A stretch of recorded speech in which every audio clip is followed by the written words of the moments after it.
Здравейте, в момента сме на страницата mobile.de и целта на това видео е да ви покажа как се търси автомобил, лекотоварен, тежкотоварен или друг вид техника за покупка от Германия. Сайтът mobile.de не е направен единствено и само на немски език. Виждате тук горе в ляво, можете да селектирате език, който вие разбирате. Български, за съжаление, не е един от тях, но имате различни възможности: английски, испански, френски, италиански, холандски, полски, румънски, руски, чешки и турски. Ако използвате интернет сайта от България, предполагам най-близките езици до вас ще бъдат английски или руски. Сега ще демонстрирам как се използва mobile.de сайта на английски. Селектирате избрания език. Тук в това поле виждате, имате възможности за филтриране за различни критерии. Най-отгоре в момента по дефолт страницата избира автомобил. Имате възможност да изберете мотор, имате възможност да изберете каравана или подвижна къща, къща автомобил или така наречения на немски вонмобил. Имате възможност да изберете друг вид МПС-та от вида на камиони, големи тирове, тежкотоварна техника, строителна техника и други.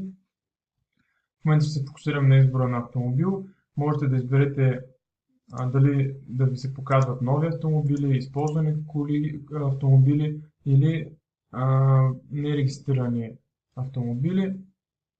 Избирате марката на съответния автомобил, който търсите. Например, ще избера автомобил Ford модел Focus. Избирате цената, която сте склонни да платите според вашия бюджет, например 5000 евро. Избирате годината на първоначална регистрация, колко да е стар вашия употребяван автомобил, например 2006.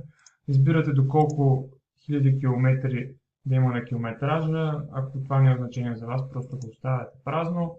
Избирате вида на горивото, с което работи вашия автомобил: бензин, електрически, хибриден, газ, хидрогенен, дизел, етанол, хибрид между дизел и електрически автомобил, natural gas, това стои за метан или друг вид гориво.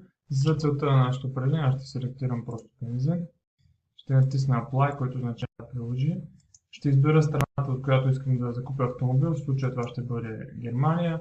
И ще введа zip кода на града, от който търся автомобил, като предварително съм се осведомил, че zip кода на град Зиген, например, е 57074 и радиуса, в който ще търся автомобила. В този случай аз искам радиус от 20 км. Ще ми издадат единствено 5 резултата по зададените от мен критерии.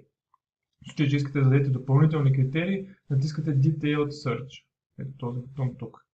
Ще натисна резултатите, показването на резултатите и ще се зареди страница, на която виждате отгоре са показани вашите критерии за филтър и отдолу са показани резултатите. Ако искате да направите допълнително филтрирането, може да го извършите от лявата страна, като зададете да зададете най-ниска възможна цена, най-висока възможна цена, която искате да заплатите.